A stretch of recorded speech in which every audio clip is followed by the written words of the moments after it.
Welcome to another episode of Chess Concepts for Intermediates. Here is one very important lesson in this video because this is a long game, many conceptual mistakes made here.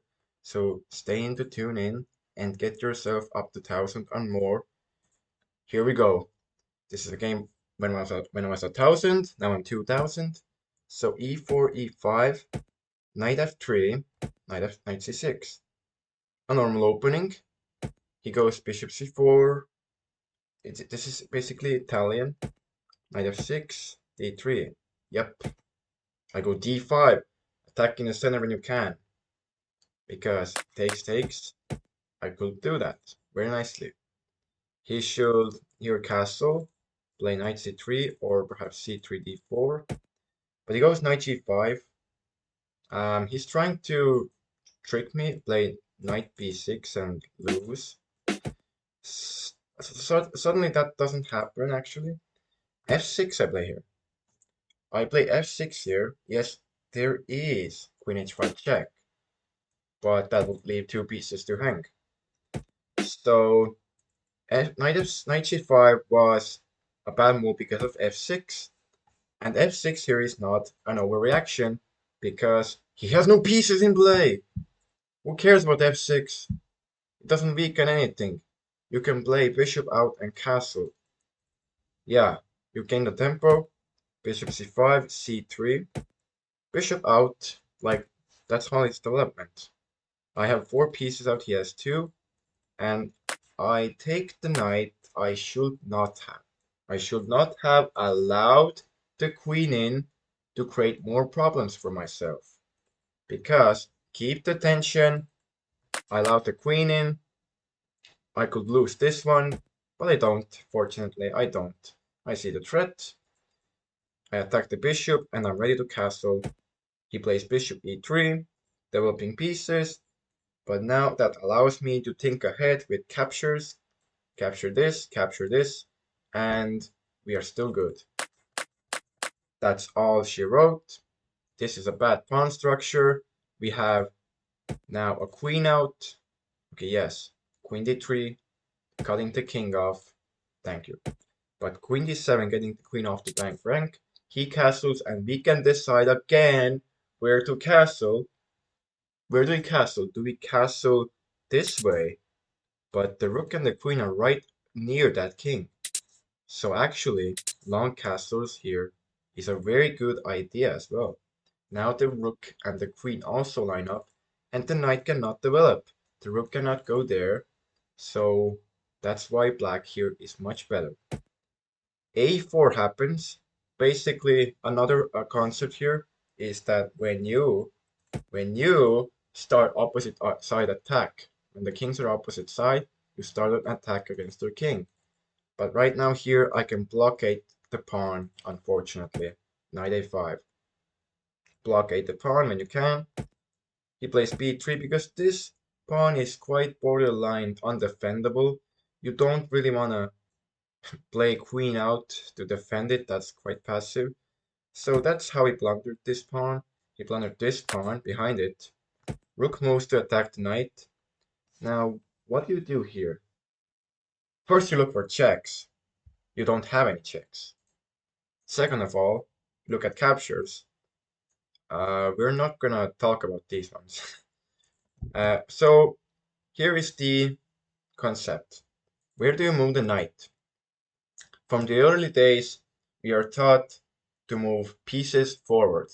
Forward equals development, and the opponent has less moves then.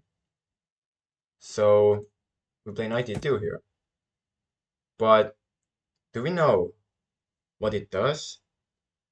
It's almost a fork, but it allows a knight trade. So what's the wait, what is that a good movement? No.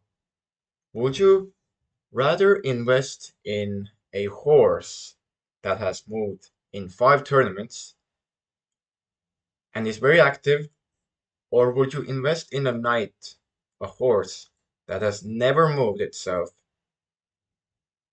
That's the answer. you invest into the knight that is more active. So you bring it back, and you are very good here. Because this knight can never move. You move there, you lose it. This is a very bad knight. So you should not trade it off. Look at this. 92, a mistake. A mistake because, sorry, where's the, wait, what? It's a mistake. 0.0, but if you go knight c5 here, minus 1.7 for black. Wow. So there's the proof. And also another concept, when your knight can blockade pawns in front of them, it's a very good knight, because when a knight on c5 cannot be targeted with pawns, it's a very, very powerful knight. It can go right into the position whenever it wants. Unfortunately, I lose all of my advantage, and now black's rooks can start infiltrating on this side. That is not good. That is not good at all. I play c6, guarding against this. c5, not really necessary. You can now bring the queen back and trade perhaps, but you can also activate the rook. Activate the rook, look for checks as well. I mean, this check, and yeah, that's it. Rook comes back for some reason. Why does the rook come back? I mean, it's tough to defend this pawn and protect your back rank at the same time. Perhaps queen f3, but that blunders this and this and this. So it comes back for some reason. That allows me to take with check. So let's look at more concepts here. Okay, you have a queen and rook so dominantly in your opponent's position. These are uncoordinated pieces. So what should you do here? You should bring another piece in the game. Should you take this pawn? Well, if you do, there could be perhaps king there. Perhaps queen infiltrates. If queen there, then you have to play this or trade off rooks. So that's also something to keep mind at. But perhaps don't take pawns. Activate your pieces, because your opponent has less moves then. The king is pinned to the rook.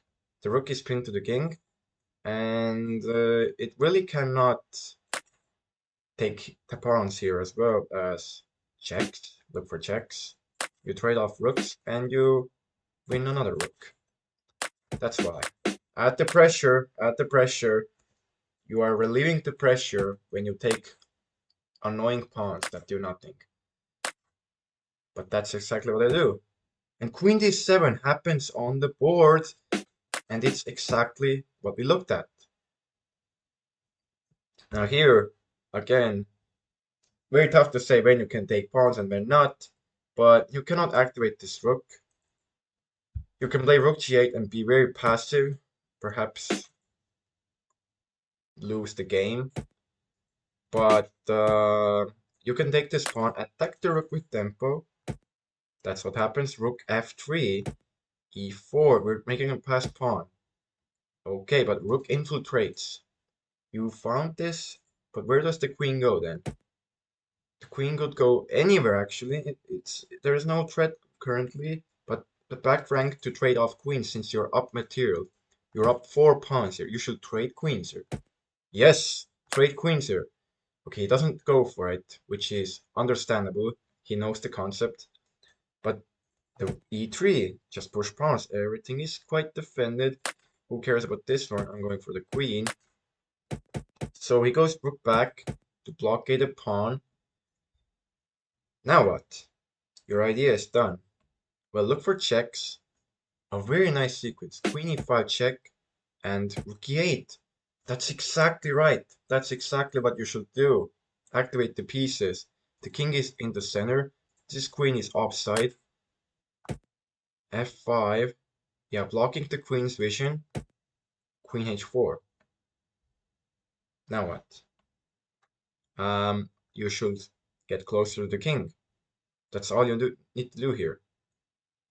Get closer to the king. Queen e3, threaten this. And perhaps if king g2, you can, okay, you can perhaps even trade off queens. Although this is not the best, but I don't know. The best move here is rook g8. And it's rook's one almost. But okay. What happens here is I play rook h8, attacking the queen, a very natural move. Queen g5, not plundering the queen, as most people do at beginner level. Rook back, shuffling. He's starting his own idea. His own idea is to push this pawn forward. Now here again, very tough to see a move here, but now f4 is a big mistake. You should shuffle here. You should find ways to annoy your opponent. Keep the tension. f4 is definitely not keeping the tension because he he's gonna take. He's gonna take. He takes this way, you lose a pawn. But yes, you should keep the queens on the board. Keep the queens on the board since the queen is very close to the king. Why? Why are you trading queens here? Allowing two passed pawns. Yes, I had 1.5 minutes, but that's not an excuse. You don't panic here, make quick moves. You, instead, fight back with your thoughts. You create an argument saying that there needs to be an idea, an alignment with our purpose. Go for this check. That's very hard to stop. You shuffle back and forth, create threats for some reason. You have to keep on fighting, but this is not fighting. The king is now ready to march forward since it's all very safe. Rook takes, we lose the pawn, give a check and cut the king off for some reason. We could have gone there. If rook c2, there is all nothing. There is nothing.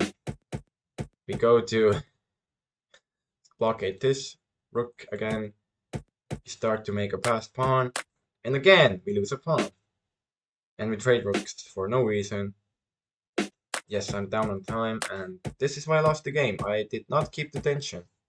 I did not keep the tension, and I traded queens. Not good. So let's look at this again.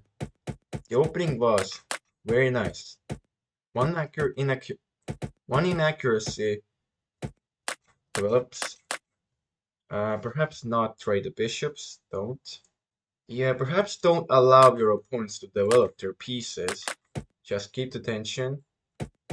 Move back this or this way. But I did. I went back. It all turned out fine because we had all the benefits in the position. And we were ready to definitely destroy our opponents here. But just the decision of not going forward sometimes. Sometimes you have to go back. Like 3 out of 10 times you have to go back to make the best move. But this allows a very passive knight to get rid of it himself. And there is no more benefit in my position. Yes, I'm up a pawn, but white is ready to develop. White has an open b file, meanwhile I don't have an open g file. That's all to white's benefit. We have some counterplay here. We have some very delightful counterplay, but white also does not make any blunders. The advantage here lies in that white is going to run out of good moves, and he's going to make blunders very easily if you keep the tension. Just don't trade queens. Go forward. Don't allow queen trade when the king is very open. But this happened, all this happened when you're low on time, when you have tough decisions to make. So yeah, if you liked this video, I thank you. I hope you learned something new, and we will see you in the next one. See ya.